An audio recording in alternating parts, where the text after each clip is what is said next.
So an ellipse is a set of all points in a plane such that the sum of two fixed points is the same or is constant. For a hyperbola, right, not hyperbole, which is English, hyperbola, right, isn't that English, hyperbole? Hyperbola is a set of all points in a plane such that the absolute value of the difference of two fixed points, called foci, is constant. And so you still have these foci, right? And now instead of being the sum of them, it's the difference of them. And so what kind of happens, just to kind of show you how ellipses and hyperbolas, the reason their equations are so close together, is, don't draw this, but if you drew the ellipse, which I think is not the right size, if you drew an ellipse here, think about if you like broke it in half, you broke this half and turned it out like this, you broke this half and turned it out like this, it kind of makes those hyperbola shapes. And so you're going to see that the equation for a hyperbola looks very similar to an ellipse, except for there's a subtraction sign instead of an addition sign. And so that's not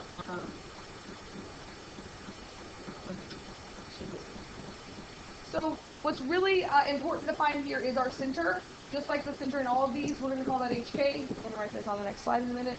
We're going to talk about the vertices, and I believe the vertice is A units, just like in an ellipse. From the center to a vertex, from here to here is A units. From the center to a foci, and that's on the next slide too, is C units, which means in an ellipse, A was bigger. In a hyperbola, C is always going to be bigger because the foci is further away than the vertex. And then B is what they, like, kind of like the minor axis, but you don't actually use it. But we're going to talk about, like, we use it to help us with the asymptote. So B is like from here up to here. Let's call that the conjugate axis. I don't think this. Here's where we draw the lines. So asymptote, a line that your hyperbola approaches but never touches. From a center to a vertex is A units. From the center to the from the center to a focus is C units. That's the exact same as an ellipse, so you don't have to feel like you have to learn a different definition in a different one. The transverse axis is like the major axis. Why can't they just call it a major axis and a minor axis? I don't know. But the transverse axis is the one where your hyperbolas are, which means just like an ellipse, like it could go side to side, or it could go one opens up and one opens down. So just like the major axis, it's going to have a length of 2 A units, because it's going to be A in each direction. So that's from a vertex to a vertex. And the conjugate axis is perpendicular to the transverse axis at the center, which is just like the minor axis. And we don't actually need to graph it, but we're going to talk about how if we make this little box around it, it makes it really easy to graph this. And so just like in an ellipse, that's going to be 2B units. And just like with an ellipse, you can use Pythagorean theorem to relate A, B, and C, but really, really important that you notice C is always the biggest. So in an ellipse, it's A squared equals B squared plus C squared. But in a hyperbola, it's C squared equals A squared plus B squared. And so those are kind of things to do here. Again, the next slide is all the formulas, which gets a little overwhelming. And again, I'm not going to dwell a lot on it, but you just want to think about how you're going to do that if you have a center. And I didn't even put the center at 0, 0 on this because hopefully after doing all of these, you realize we can just change that to HK after doing that. So that's kind of what we've been here. Again, it depends on which way it opens. So horizontal is like the one I just drew, where you're going to have like a parabola-ish thing opening this way and opening this way. And if that's true, then it's going to be x squared over a squared. So x squared, x minus h squared over a squared. So you see how you know it's an ellipse or a hyperbola. And a hyperbola is subtracting y minus k squared over b squared.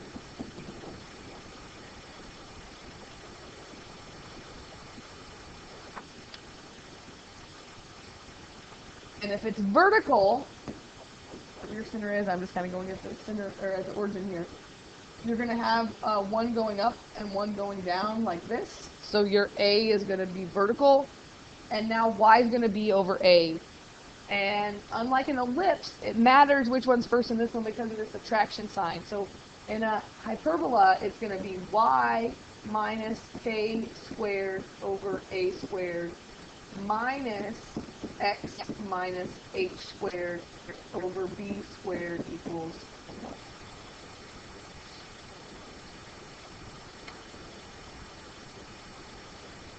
And again, just like with an ellipse, the vertices are a units away from the center. So I don't really memorize this, but if you're going horizontally, the y value is going to stay the same, and the h value is going to move 8 units. So you can say the vertices are h plus or minus a comma k. So you just move from the center left to right 8 units. If it's vertical, you're going to move up and down 8 units. So that means h would stay the same, and it would be k plus or minus a units.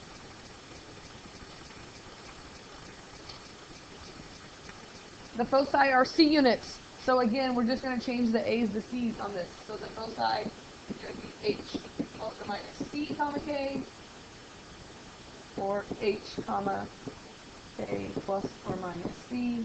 And just like with an ellipse, sometimes, it can be a square root. The co-vertices are like the minor axis, which means it's just b units the other direction. So if my vertices are horizontal, that means my co-vertices are vertical. So that's going to be h comma k plus or minus b. And if my vertices are vertical, then my co-vertices are horizontal, which would be h plus or minus b comma k. And again, as we do these problems, I won't refer back to these equations. If you like them and you can use them, you can, but I just think about moving them. Here's what's helpful. If you can find your center and your vertices, the asymptotes kind of bound your graph. And so instead of having to worry about picking a lot of points, if you can find your asymptotes, then you can kind of just make your graph from there. And those of you in pre-cal last year, Chloe said she remembers this is the one where you make the dotted line box around it, and it makes your asymptotes and your vertices on there, and I'll show you that in a minute. So these asymptote equations also look a little scary, but it's not, I promise it's not so bad. But here's the asymptote. It's just a linear line. So we're going to say y minus k. It's always going to go through the center, so that's where k comes from. Your slope, if it's open side to side, your slope will be plus or minus b over a. And it's plus or minus because there's a positive asymptote slope and a negative asymptote slope every time. And then it's x minus. So again, sometimes they give you the equation of the asymptote and ask you to find the equation of the hyperbola, and it's because you can find all your things that you need from that equation.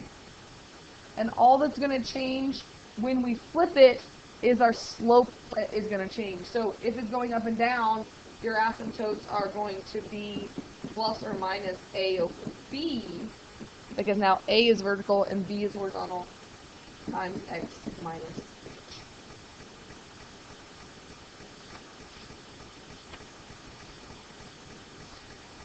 And just if you want to write it, the equation, if it's at the center, that's just x squared over a squared minus y squared over b squared equals 1, or y squared over a squared minus x squared over b squared equals. So if you see no adding and subtracting on the top, then you know the center is at b. Sometimes in these directions, they tell you it's like this.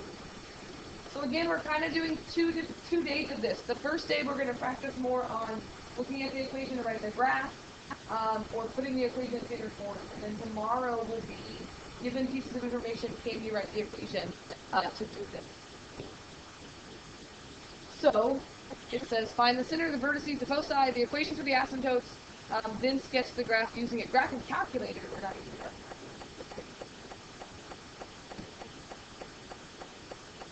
That's pretty fabulous. We don't get to use graphing calculators in Ivy Tech talk.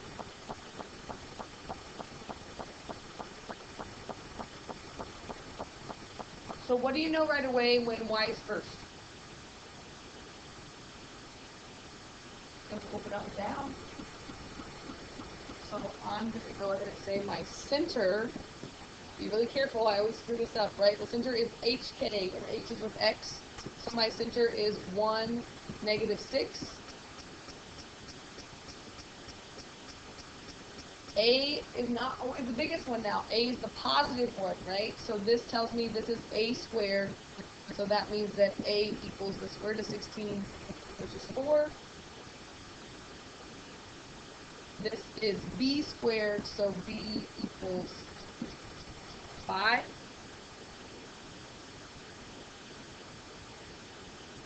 So here's the key to graphing these, and then we can actually write the equation. So I'm going to make some.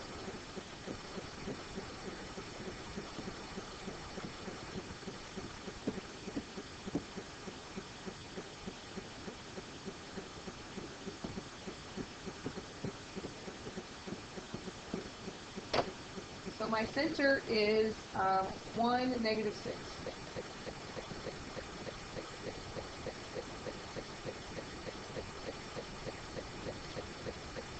So my vertices are A units from there, and that's where you have to know that it opens up. So A is 4, so that means I'm going to go up 4, 1, 2, 3, 4. I'm just going to make a dot.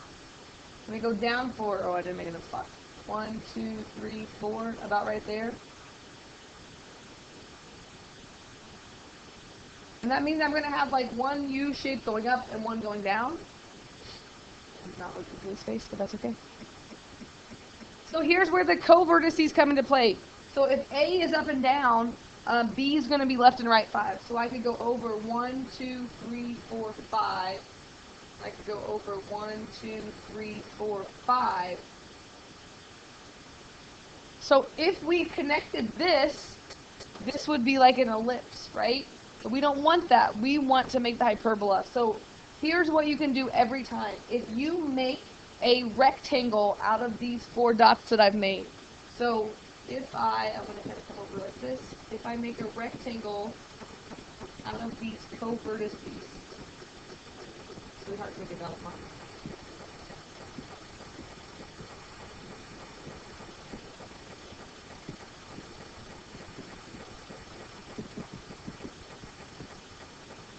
With me on that?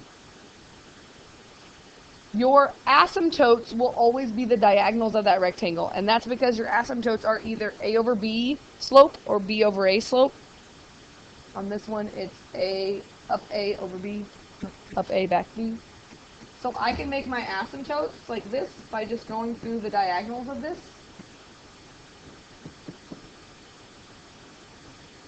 And through the center.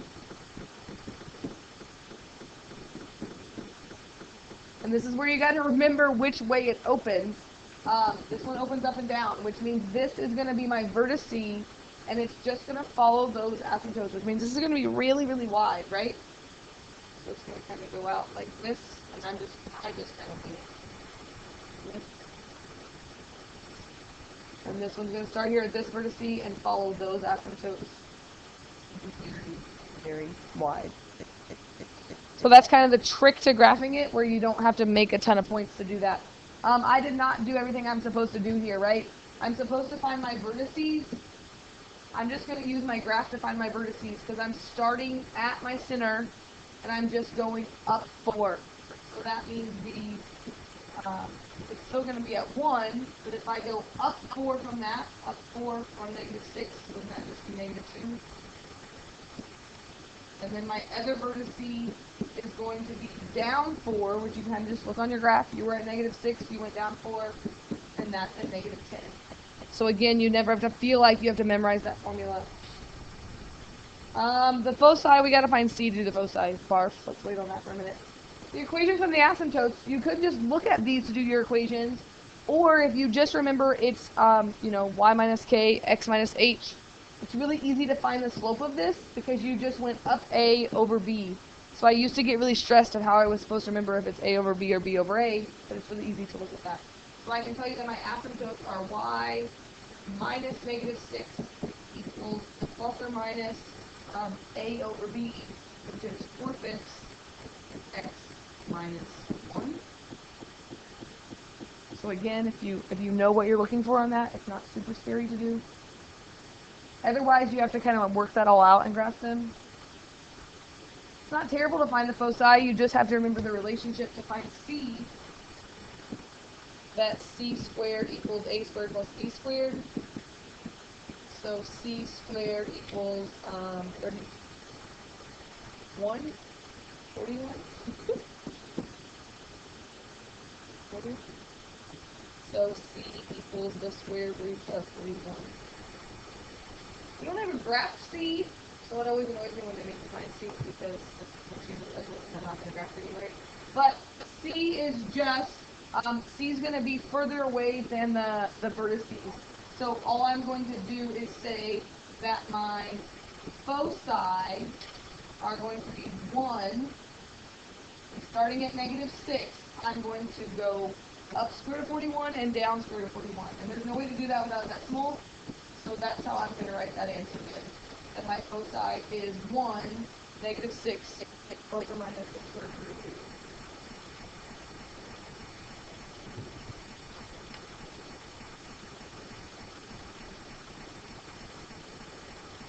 Questions on that?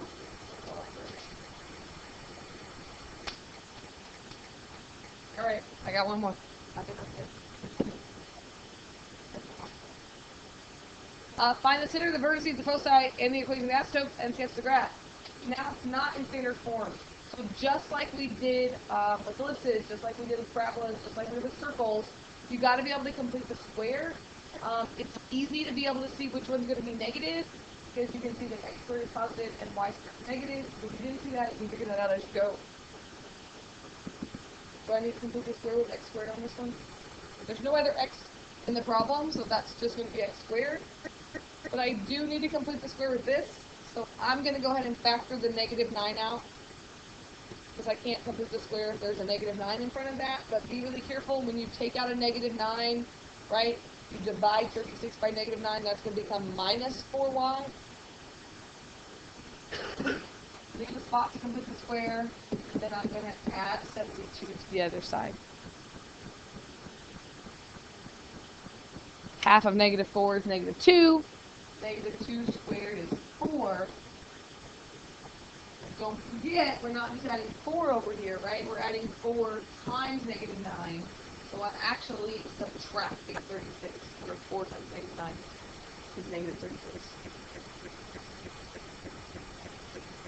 Questions on where I got that? So now I have x squared minus 9 times y minus 2 squared, because it's half a whole number.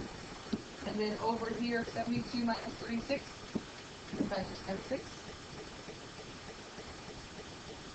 And just like with an ellipse, we need this equal to 1. So we know we have to divide here by 36.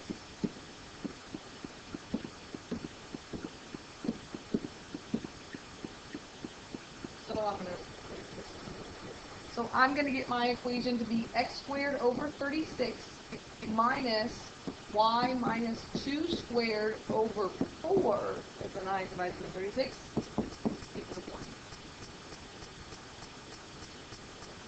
Questions on that part of it?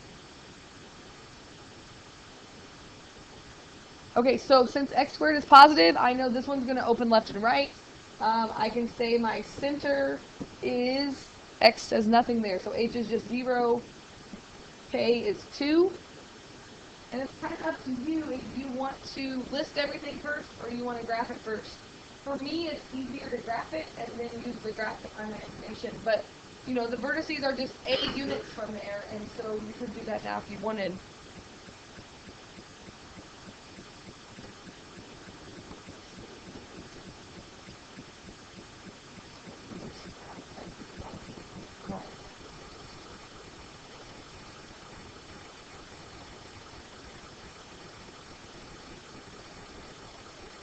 So my center is at 0, 2, which is right here. This is a squared, so a is 6. And I know it's opening side to side, so I'm going to go 6 in either left and right, right? 4, 5, 6. That's the vertices. 1, 2, 3, 4, 5, 6. It helps put a little b next to there so you remember it's a vertice.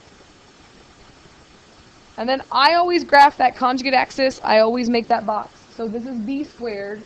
So b is 2. So I'm going to go up 2 and down 2. And if you don't need to make the box, you don't have to. You can kind of maybe visualize it, especially like this with a grid, and if you can see like where those intersect, that'd be like right here, right here, right here, right here, right? That's going to make your rectangle. And so I know that this is going to be an asymptote. Oh, that's a terrible one. And through the center, right here is going to be an asymptote. And unlike the last one, this one's a pretty small curve. This is my vertex, and it's just going to follow those asymptotes. And I know it opens side to side because x squared.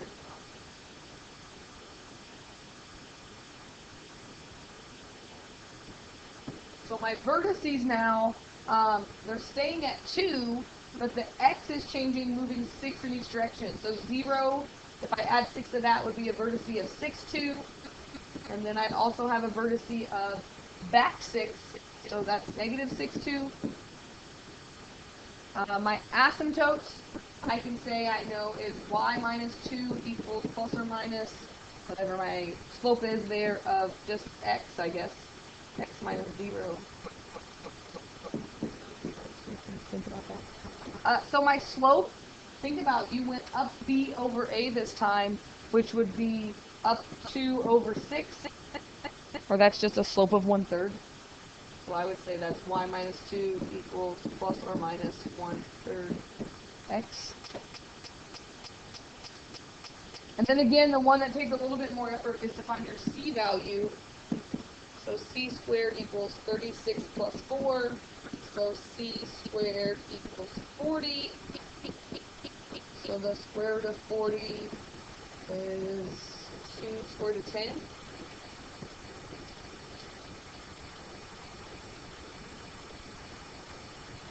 And again, it's just knowing that it's going in the x spot. So we could say that the foci is plus or minus 2 square root of 10 because it's from 0. And then the y is going to stay at 2. So again, I don't have all those things memorized. I haven't memorized what A means, what B means, what C means, and how to make that slope. And so I hope that you can do your homework. And if not, I hope that you take the extra time that I'm giving you next week, especially for those of you that don't have many AP exams, kind of practice this stuff. Because if you just practice it, you're going to be able to do it, and it's not that bad to do on the test. And then tomorrow will be the last new section of the year, right? Everything else we do, I believe, is, I don't know, sometimes they throw something on the final that we didn't do, and I'm supposed to teach that, so I'll have to check that out after we do that. But again, only 4 more problems, and then tomorrow we'll add writing the equation. So you have, about 15 minutes to get started on this, so use your time wisely, ask me for help if you need it.